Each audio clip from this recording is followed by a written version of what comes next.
Today is November 17th, and today's quote is entitled, Understanding Context. Sometimes Prabhupada seemingly condemned something, but engaged the condemned. In other words, he condemned a certain action or a certain way of being, but he engaged people who were the condemned. So it appears to be a little confusing. I want to explain that. This is because traditionally acaryas are social reformers.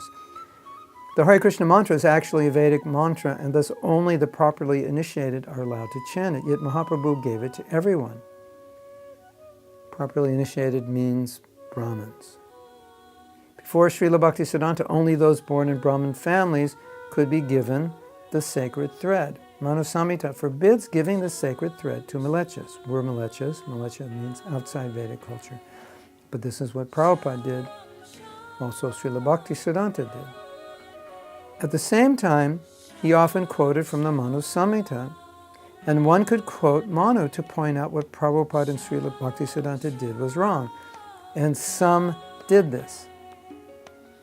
Changes are made out of compassion to make Krishna consciousness more accessible to the masses. Of course, we should be cautious about being more liberal than Prabhupada was, but we should be equally cautious about being more conservative than Prabhupada.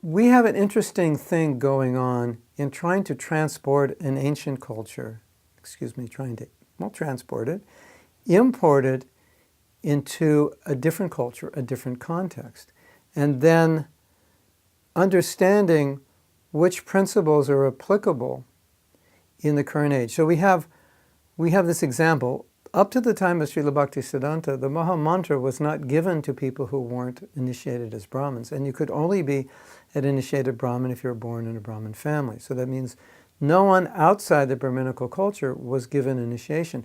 And then Srila Bhaktisiddhanta, he opened it up throughout India, and he would initiate those who were not Brahmins. And he was criticized for this. Prabhupada took it a step further, and he opened it up to people who are called mlecchas. Mleccha means you're outside Vedic culture. So Srila Bhaktisiddhanta would initiate a lot of people who were within Vedic culture but just weren't Brahmins, and then Prabhupada's taking it outside. So that way we can see the acaryas as social reformers, and they're applying their understanding of the philosophy and the mood of Mahaprabhu into a particular context. Now, if you go to Manu Samhita, interestingly, we know that Prabhupada preached very strongly against caste by birthright or varna by birthright. He was emphatic about that. But if you go to the Manu Samhita, it says that Brahmins must be born in Brahmin families to receive Brahminical initiation. That's interesting. Well, Manu Samhita is an ancient scripture.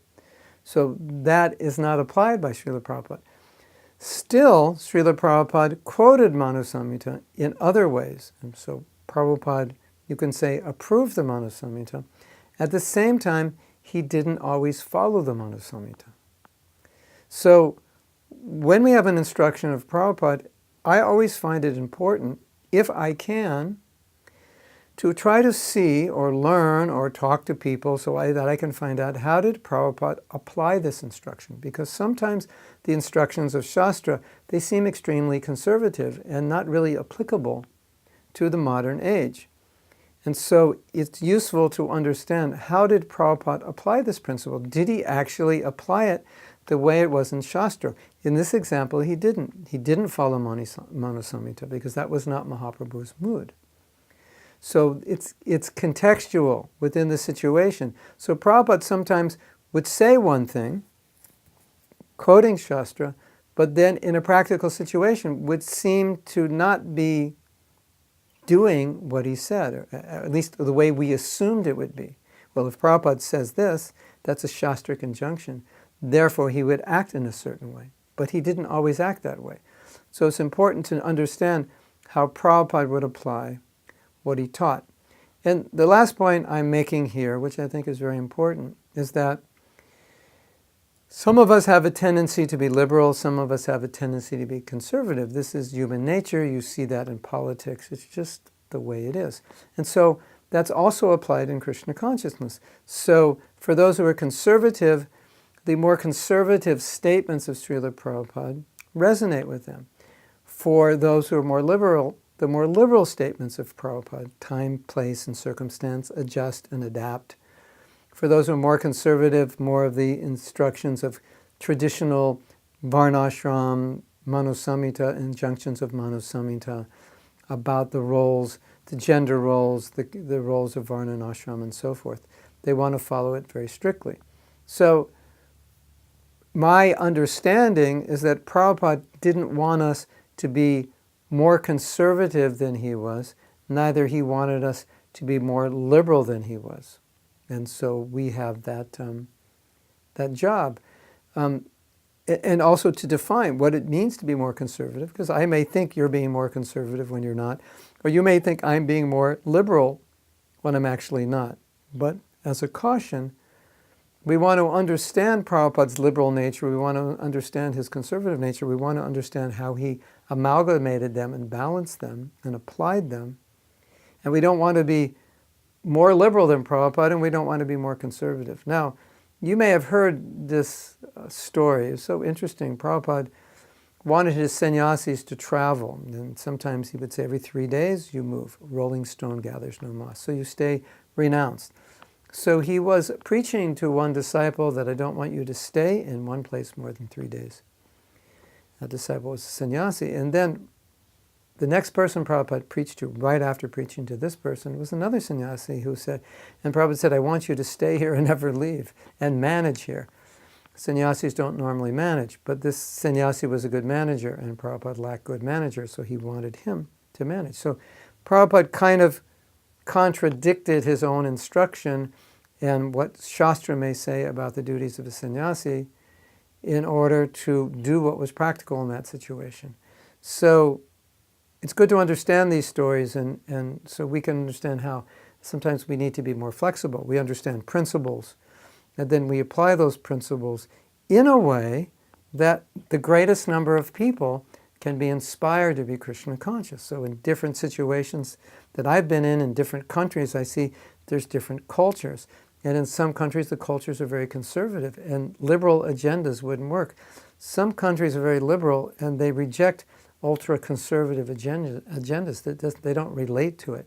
So adaptation is necessary, maintaining the principles and not compromising at the same time, making Krishna consciousness accessible. It's not so easy.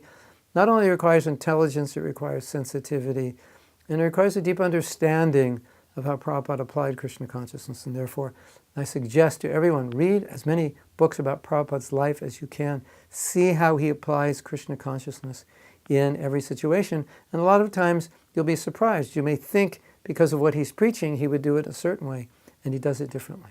And it's important for us to understand that.